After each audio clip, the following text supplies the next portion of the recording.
Hey guys, you're watching History by Year, and today we've got something awesome for you.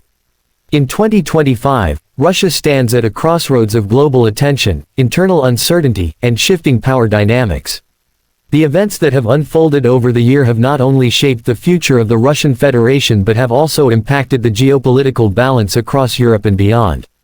As sanctions remain firm and military operations in Ukraine continue to drain national resources, Russia's image, economy, and internal politics have undergone significant and irreversible transformations. One of the most defining aspects of Russia in 2025 has been the persistence of its military campaign in Ukraine. Despite global condemnation and continued resistance from Ukraine, the Kremlin has refused to back down. However, the war has shifted from rapid advances to prolonged stalemates, urban warfare, and strategic losses. Russian forces are stretched thin, morale is uneven, and casualties continue to rise. The domestic narrative in Russia remains one of patriotic duty and national defense, but the realities on the ground are far more complicated. In many regions, families mourn in silence while the state censors opposing voices. The Russian economy in 2025 presents a contrasting picture of resilience and struggle. While the government boasts about self-sufficiency and an eastward economic pivot, everyday Russians face soaring inflation, limited access to global technology, and job insecurity. Sanctions from the West have pushed Russia deeper into economic alliances with China, Iran, and several other countries outside the Western sphere. The ruble has stabilized artificially through state control, but consumer confidence is low, and small businesses are suffering. Luxury goods are harder to find, and the middle class is shrinking. Politically, Vladimir Putin remains at the center of power, but not without growing tension.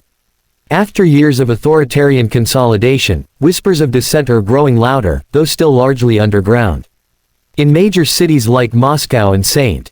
Petersburg, there have been sporadic but courageous protests, quickly suppressed by police. Independent journalism is nearly extinct within Russia, but international outlets and exiled reporters continue to leak stories of corruption, mismanagement, and growing dissatisfaction among the elite. Behind closed doors, rumors circulate of factions within the Kremlin questioning the sustainability of the current path. Meanwhile, in the global arena, Russia continues to use energy diplomacy and cyber capabilities to exert influence. Several cyberattacks in 2025, attributed to Russian-backed hackers, have disrupted elections, financial systems, and communications in NATO countries. Moscow denies involvement, but the pattern of asymmetric warfare persists. At the same time, Russia's global allies are watching closely. China, while maintaining a strategic partnership, is wary of aligning too closely with a nation under such immense global pressure. Socially, the mood in Russia is tense. A mix of fear, fatigue, and nationalism dominates public discourse. Young people, especially in urban centers, are growing disillusioned. Many are seeking ways to leave the country, leading to a brain drain and generational divide. The state continues to glorify the past, invoking Soviet nostalgia and patriotic sacrifice, but the younger generation is increasingly skeptical. In 2025, Russia is not the invincible power it once projected to be. It is a nation under strain, navigating an uncertain future, where the costs of its ambitions are becoming harder to conceal. The inside story of Russia this year is not just about geopolitics or military movements, it is about a society on edge, leadership under pressure, and a nation grappling with the weight of its own decisions.